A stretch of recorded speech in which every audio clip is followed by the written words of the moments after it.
morning! Feeling good? Yeah, feeling good? That's nice to know. Doing fine? Doing good so far?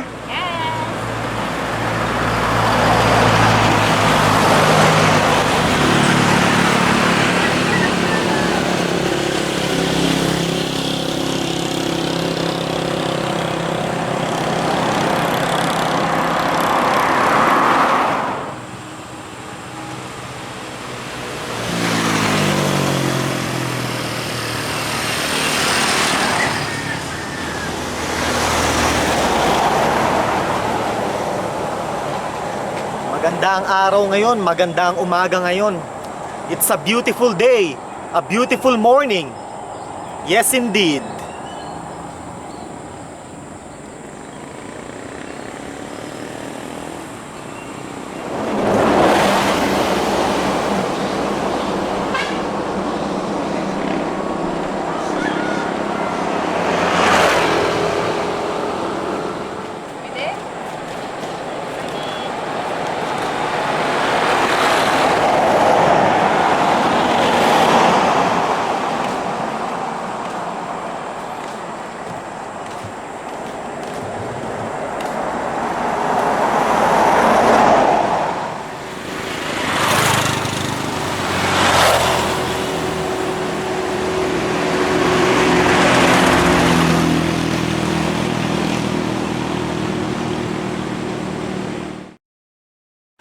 Maingay eh.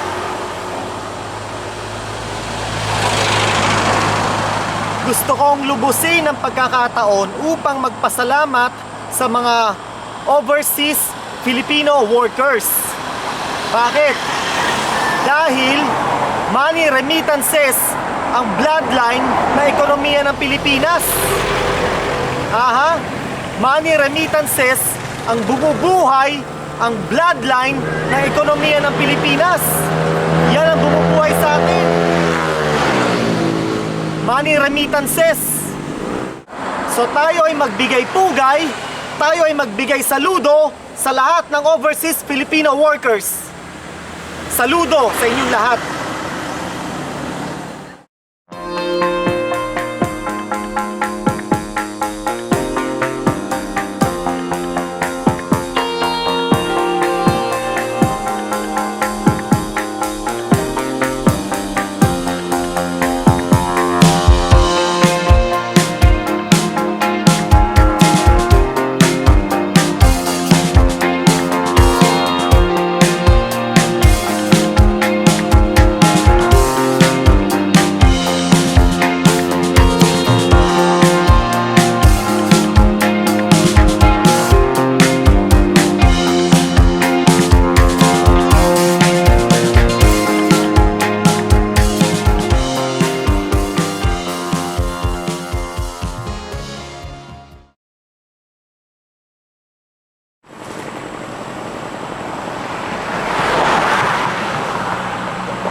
Selfie muna.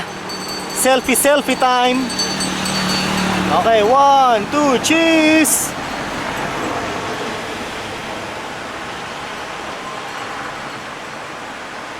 Got it?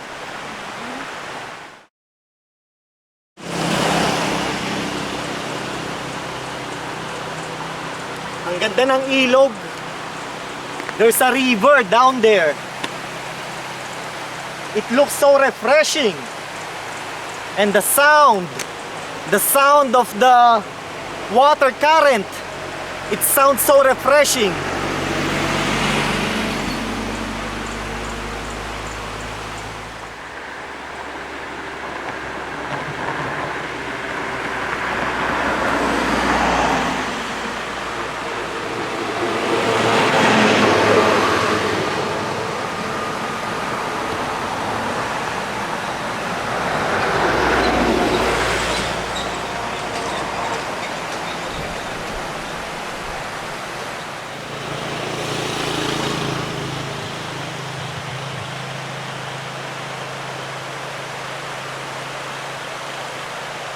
Hey, Nice view. yep, nice view indeed.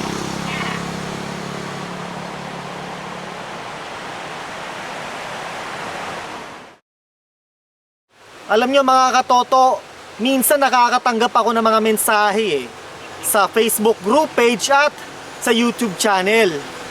Ang mga mensahe nila ganito: Sir, sana po matulungan niyo po kami kasi po nasa ospital po kami. Sana po mapadala niyo po kami ng pera para po mabayaran po namin yung bill ng ospital at makauwi na po kami sa aming bahay. Ganun ang mensahe. Tapos minsan naman, Sir, sana po makahingi po kami ng tulong sa inyo kasi po yung anak ko po nasa ospital. Wala po kaming pambayad ng bill ng ospital kaya hindi po kami makauwi at hindi po makauwi ang anak ko. So, ganito kasi sa Pilipinas mga katoto. Sa mga private hospitals, let's say, na-confine yung isang tao, o let's say, nakapagbigay siya ng down payment at naoperahan siya o kung ano man ang ginawa sa kanya sa ospital. Kung hindi niya mabubuo ang kumpletong bayad, ang gagawin ng ospital, gagawin siyang parang hostage. Hindi siya pauuwiin. Hostage siya sa loob ng ospital. Nandun lang siya sa ospital at hindi siya makauwi. Kasi nga, hindi niya pa nababayaran yung bill o yung kompletong bill sa ospital. Kaya ang nangyayari nandun lang siya sa ospital. Hostage siya. Hindi ko nasasabihin parang hostage. Talagang hostage na siya. Hostage siya sa ospital. So nakakalungkot sa Amerika hindi pwede yan. Puchat, sa Amerika, pag na-confine ka sa ospital doon, hindi ka sisingilin o hindi ka magbabayad kagad right away. Tapos, pag tapos na yung ginawa sa'yo sa ospital, pauuwiin ka, pagdating mo sa bahay, padadalang ka ng bill ng ospital. Hindi ka sisingilin sa ospital right away, yung tipong nandun ka mismo sa ospital. Pauuwiin ka muna nila, and then pag uwi mo sa bahay mo, tsaka sila magpapadala ng bill sa'yo. Dito sa Pilipinas, puchat, pag wala kang pambayad ng bill, hostage ka sa loob ng ospital. So, ibang klase talaga dito sa Pilipinas. Ibang klase.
Ibigay ko yung kalis mo limang tabi, iparangalan ng pamatay mo habang aling dahil. Inurot pa na pinag-ibig ipapatay kan panagkuman ni Kristo, inatalikan pa ako ni amin, pinagdanabiyak, kailangan pagkagalitan sa Virgen Maria, kami namin Diyos, kalwa niya nagasan niya Jose, kaasawan, kaya nagasan niya Apóstoles, kaya nagayami na sa Santos, ito na nalabot na nagservikan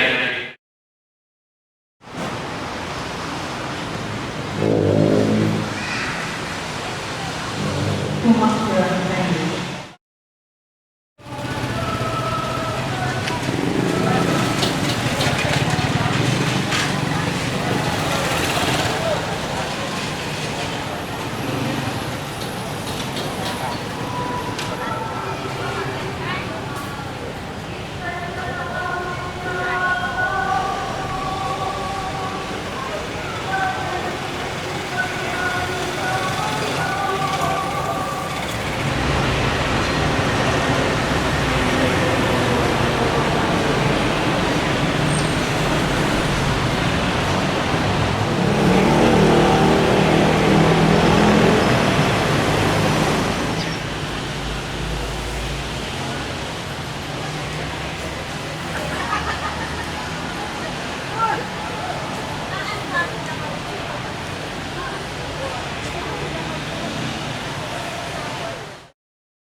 Para sa mga hindi nakakaalam at para sa mga bagong subscribers at followers, ako po ay ipinanganak at bininyagan bilang isang Katoliko. I was born and raised as a Catholic. Nung preschool ako, dinala ako sa Baptist school ng nanay ko. Sa Baptist school ako nag-aral. And then nung elementary, sa Lutheran naman, sa isang Lutheran school. And then nung high school ako, ayun na, Catholic school na. Nung high school ako, sa Catholic school ako pumasok. Pero nung 4th year high school ako, na-kick out ako. Na-kick out ako at itinapon ako sa isang eskwelahan na masaya. Isang eskwelahan na masasabi kong masaya. The best high school year ko, nung 4th year high school ako, doon sa eskwelahan na kung saan ako itinapon. Kasi marami akong kalokohan nung high school ako eh. From 1st year to 3rd year high school, sa Catholic school na yun, dami kong ginawang kalokohan. Kaya nung 4th year high school, kinik out na ako.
Pansit Kabagan.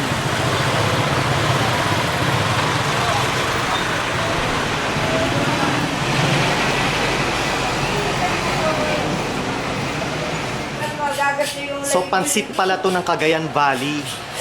Yan ang specialty nila ng Cagayan Valley. Kabagan ang tawag, pansit Kabagan. Tasyo kain! May ground beef, may kangkain.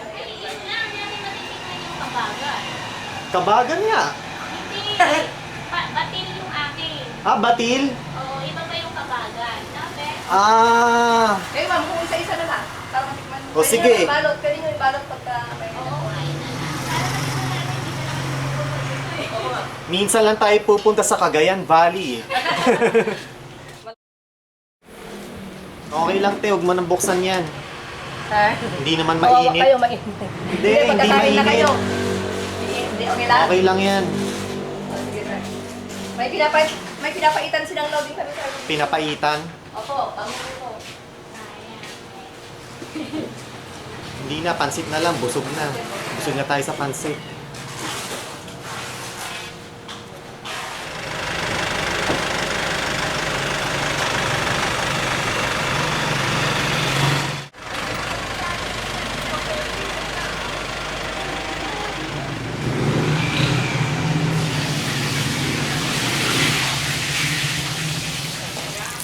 Ito yung Mickey na ano. Yan yung ano, te? Oo, batil. Ito yung batil. Oo, yung pasta niya. Ah, yung pasta ng batil. Ayan, mga chicharon na yan. Para sa yan. Ito yung ano natin sir sa kwan niya, yung parang toppings niya with the giniling na baka. Ah, pero sa patil din yan. Opo, Okay. kasama ng baka. Okay. Ito natin. Saan Giniling yan na ba? baka natin. Ito yung ground beef sir. Okay, sige. O, sige, te. Antayin ka lang namin sa Okay, labas. sir. Ano naman to? Ano to? Pinapaitan special sir. Ay, pinapaitan na sinasabi mo. Opo. Ah.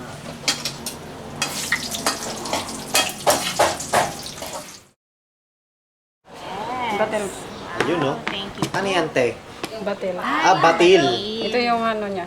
Lagyan Paano po po, ng... lalagay lang? Or Hindi po, sasaw-saw? kakain ka, sasabay po ng... Sasawan? Lagyan po ng suka at saka toyo po. Oh. Ah, Ito suka yung... toyo. Ano, ay partner ng kabagan. Yun naman. Wow. So, ito yung pansit batil. Opo. This is the batil noodles. They call it batil. Kasi patis po yun. It looks good, ah. Yeah. Pansit batil. Batil Wait. noodles. O sige nga, try it nga. Yeah. Ooh. Cagayan Valley's best. Mm-hmm. Wait lang. Let me try. Subo nga, I missed it. One more bite. Okay. There's Ah, may egg. Mm-hmm. Mm. O sige nga, subo, subo. Wait. Subo, subo. Okay.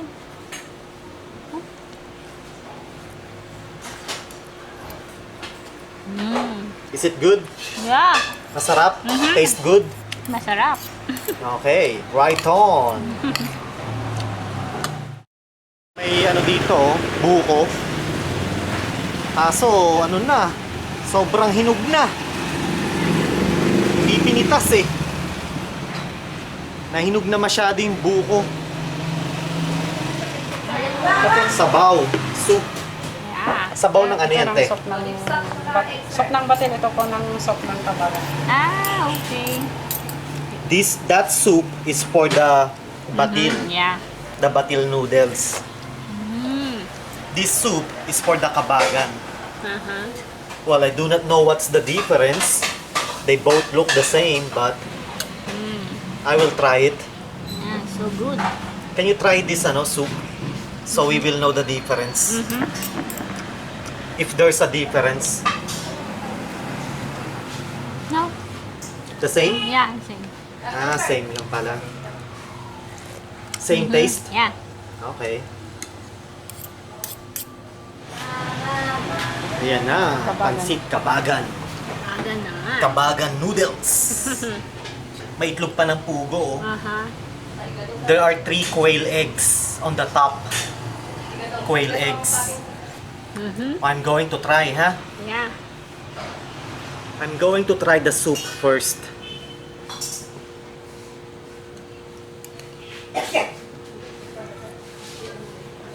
Mmm. Delicioso. Tastes good. Yeah. Sarap. Delicious. Now I'm going to try these noodles.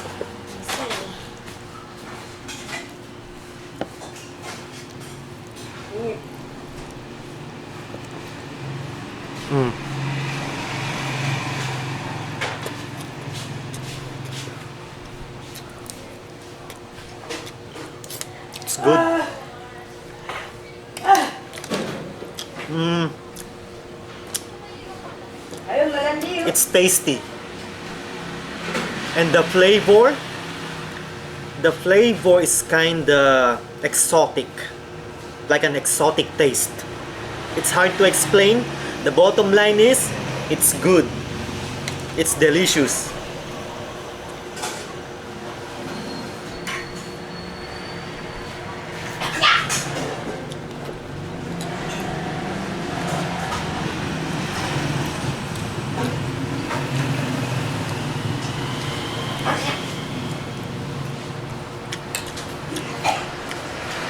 Good. Is it good? Yeah. You like it? Mm-hmm. We forgot, the calamansi. Mm-hmm. Ayun, no? Oh, yeah. Right. No, ibisik mo yung kalamansi sa pansit. Yan. Eh, what's that? Chili? Mm-hmm. Chili, Yeah.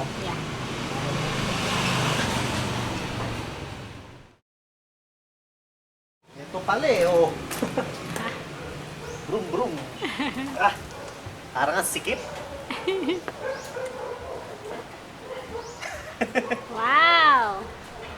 Alam nyo, sa totoo lang, hindi ko pa na-experience makapag-ride ng tricycle.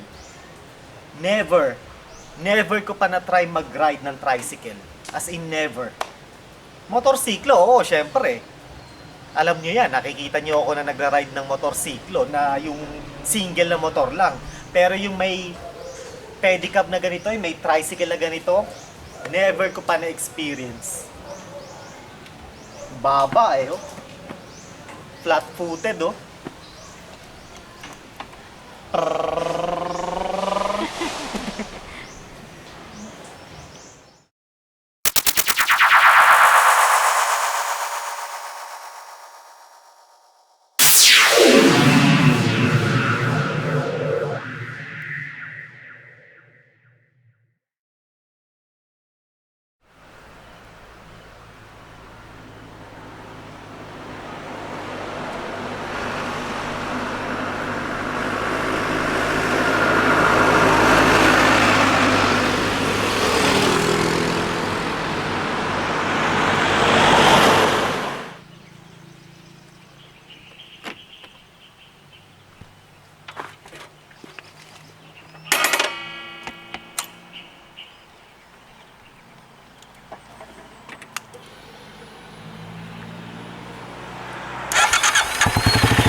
Iyo na